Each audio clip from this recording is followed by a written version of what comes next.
नमस्कार साथियों, मेरा नाम है रमन भारद्वाज और भारद्वाज क्लासेस पर आपका बहुत बहुत स्वागत, बहुत बहुत अभिनंदन। आज के सेशन में हम बात करेंगे कि आखिर ईरान को ही बलि का बकरा क्यों बनाया जा रहा है। अभी जबकि कुछ समय पहले पूरे विश्व के पटल पर ऐसे मुद्दे फ्रंट फुट पर खेल रहे थे जिसमें एपस्टीन फाइल हो या फिर दुनिया भर पर ट्रंप के द्वारा लगाए गए टैरिफ्स। खुद अमेरिका के अंदर जो जनता थी वो टैरिफ से परेशान थी क्योंकि फाइनली पैसा तो उनकी जेब से निकल रहा था। खुद डोनाल्ड ट्रंप की लोकप्रियता अमेरिका के अंदर घटती जा रही थी और अमेरिका की जनता डोनाल्ड ट्रंप के खिलाफ उस गुस्से को सड़कों पर जाहिर कर रही थी।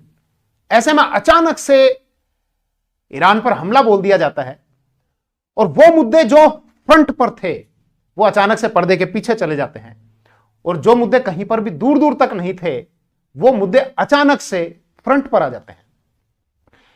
एक दार्शनिक हुए हैं मिशेल फूको, और फूको का एक स्टेटमेंट है कि शक्ति ही ज्ञान का निर्माण करती है।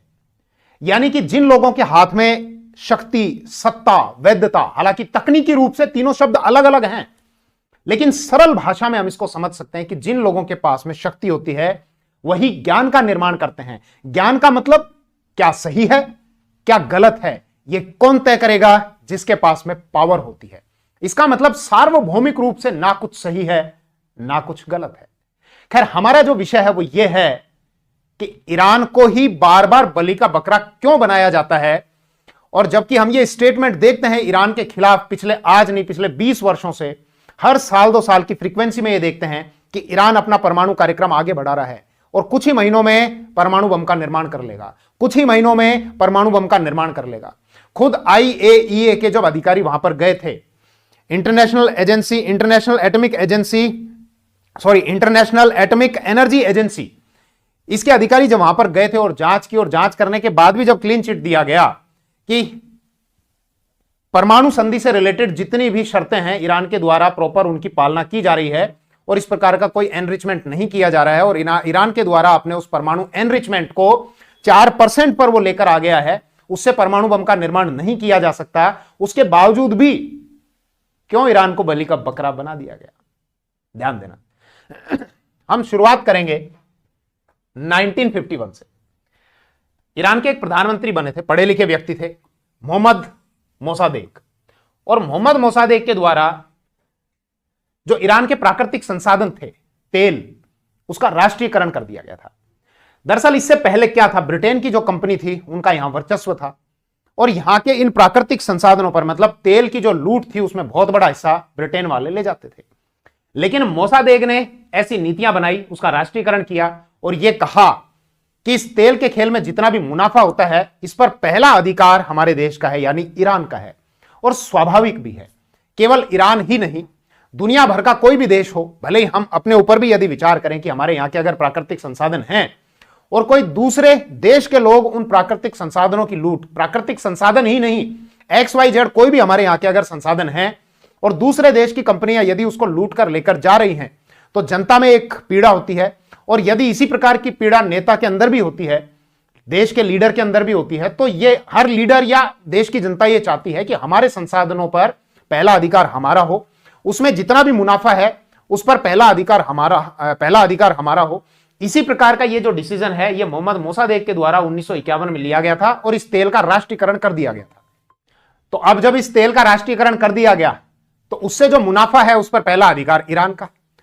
वो कंपनियां जो पहले उस संसाधन को लूट रही थी उनका मुनाफा कम हो गया, तो ब्रिटेन ने अमेरिका को साथ में मिलाया क्योंकि ब्रिटेन को यह पता था कि मैं अकेला यहां पर कुछ नहीं कर सकता और वापस से अगर मुनाफा लेना है तो इस व्यक्ति को सत्ता से हटाना पड़ेगा। इस व्यक्ति को सत्ता से हटाने के लिए इनके ही लोगों के द्वारा इसके खिलाफ बगावत करानी पड़ेगी, उनको सड़कों पर उतारना पड़ेगा।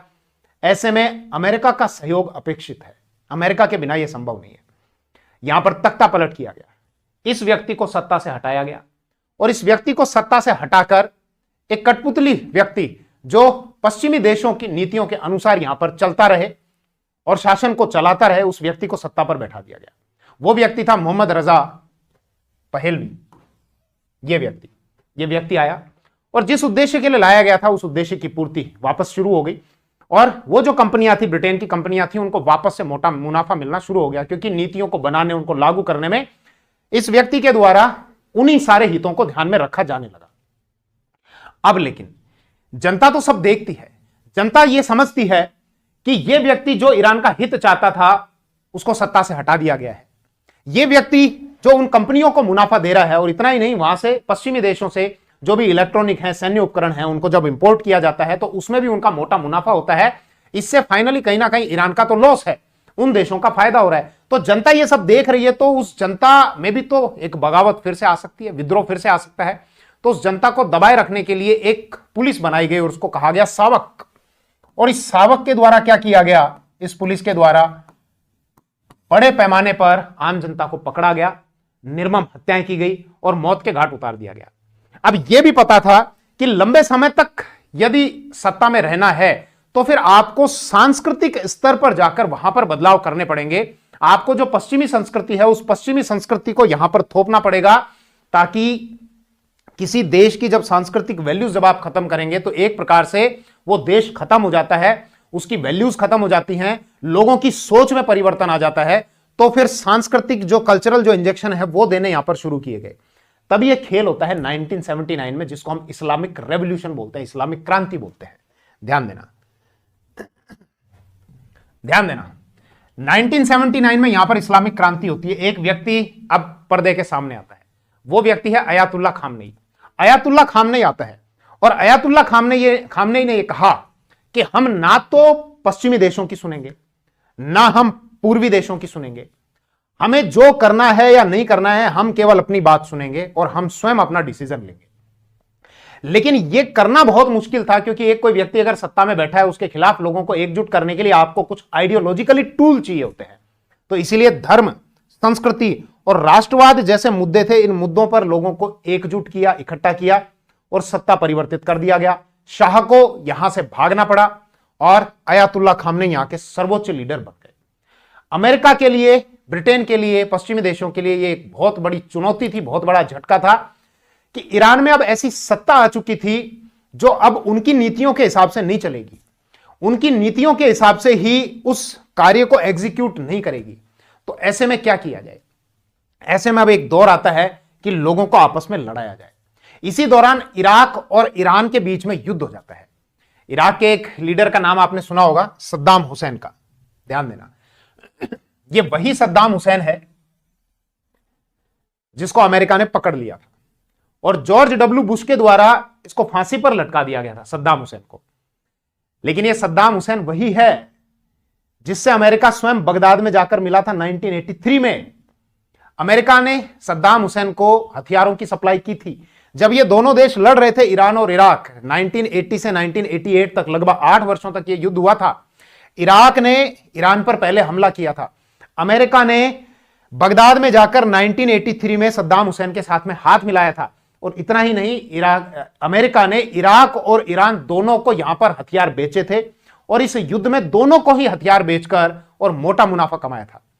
सद्दाम हुसैन को जब पकड़ा गया था अमेरिका के द्वारा, जब वहां के प्रेसिडेंट थे अमेरिका के जॉर्ज डब्ल्यू बुश, तो यह कहा गया था कि इराक के पास में ऐसे हथियार हैं जिसके द्वारा इराक मास लेवल पर लोगों का नरसंहार कर सकता है। यह कहकर पकड़ लिया गया। पकड़ने के बाद फांसी पर लटका दिया गया। बाद में जब जांच की गई तो वो जो मास ऐसे हथियार बताए गए थे कि मास लेवल पर लोगों का नरसंहार किया जा सकता है, एक भी ऐसा कोई हथियार नहीं मिला कि जिसके आधार पर बहुत बड़े पैमाने पर लोगों की हत्याएं की जा सकती हो। खैर, सद्दाम हुसैन को मौत के घाट उतार दिया था और ज्यादातर मेरे जो व्यूवर्स हैं उन्होंने वो दौर देखा होगा, उस समय देखा होगा और हो सकता है वो वीडियोस भी देखे होंगे जब सद्दाम हुसैन को मौत के घाट उतार दिया गया था। खैर, अभी पार पड़ नहीं रही थी, ये युद्ध भी हो लिया, लेकिन ईरान जो है वो अमेरिका की सुन नहीं रहा था। अमेरिका यहां पर एक एग्रीमेंट लेकर आता है और उस एग्रीमेंट को कहा जाता है पेट्रो डॉलर एग्रीमेंट। यानी कि अमेरिका ये चाहता था कि मेरा वर्चस्व बना रहे, मेरा प्रभाव बना रहे, इसीलिए एक एग्रीमेंट लाया गया। वो एग्रीमेंट आज भी है, इनफोर्स है, कि यदि आपको पेट्रोलियम खरीदना है, तेल अगर आपको खरीदना है, तो आप डॉलर में ही व्यापार करोगे। इससे क्या होगा, आपको पेट्रोलियम खरीदने से पहले डॉलर परचेज करना पड़ेगा, यानी कि डॉलर की वैल्यू बढ़ेगी। डॉलर की वैल्यू बढ़ेगी तो इसका मतलब अमेरिका की वैल्यू बढ़ेगी और प्रत्येक देश की अमेरिका से एक प्रकार से आर्थिक निर्भरता रहेगी ही रहेगी। ईरान ने यह तय किया कि हम डॉलर में बेचें, रुपए में बेचें, या हमारी खुद की मुद्रा में बेचें, बेचें या ना बेचें यह तय करने वाले हम हैं। अमेरिका हमारी तरफ से यह तय नहीं करेगा कि हम किस मुद्रा में इसको खरीदें हैं, किस मुद्रा में इसको बेचें। अब ईरान लगातार जब अमेरिका की नहीं सुन रहा है तो अमेरिका एक एक्शन प्लान लेकर आया जिसको joint comprehensive plan of action कहा गया। मतलब अमेरिका ने कुछ देशों को और ईरान को बैठाया। संयुक्त राष्ट्र की सुरक्षा परिषद है, उस सुरक्षा परिषद के 5 स्थायी सदस्य देश हैं जिसमें आपका अमेरिका, रूस, चीन, ब्रिटेन और जर्मनी है। इसके अलावा कुछ देशों का संगठन जिसको हम यूरोपियन यूनियन बोलते हैं उसको भी बैठाया और ईरान को भी बैठाया और यह कहा कि एक समझौता करते हैं कि एक एजेंसी है IAEA यानी इंटरनेशनल एटॉमिक एनर्जी एजेंसी। इस एजेंसी के अधिकारी ईरान में जाएंगे और वहां पर जाकर यह जांच करेंगे कि ईरान कहीं पर न्यूक्लियर एनरिचमेंट तो नहीं कर रहा है। जब परमाणु बम बनाया जाता है तो उसके लिए एक आवश्यक प्रक्रिया होती है जिसको एनरिचमेंट प्रोग्राम कहा जाता है। इस पर किसी और वीडियो में हम बात करेंगे। ईरान ने कहा ठीक है, आप अधिकारी भेजिए और बार बार हमारी जांच करिए, हम एनरिचमेंट नहीं कर रहे हैं। IAEA के जब अधिकारी गए, बार बार वहां पर गए और जांच की और उन्होंने ये कहा कि परमाणु कार्यक्रम से रिलेटेड जितनी भी शर्तें हैं ईरान के द्वारा उनकी पालना की जा रही है और ईरान के द्वारा इस प्रकार का कोई भी एनरिचमेंट नहीं किया जा रहा। ईरान के द्वारा अपने एनरिचमेंट को 4% तक ला दिया गया था, जबकि न्यूक्लियर एनरिचमेंट परमाणु बम बनाने के लिए आपको 98% तक एनरिचमेंट करना पड़ता है। अब डोनाल्ड ट्रंप जब अपने पिछले कार्यकाल में आए थे तो ये सारी बातें तो बन तो नहीं रही।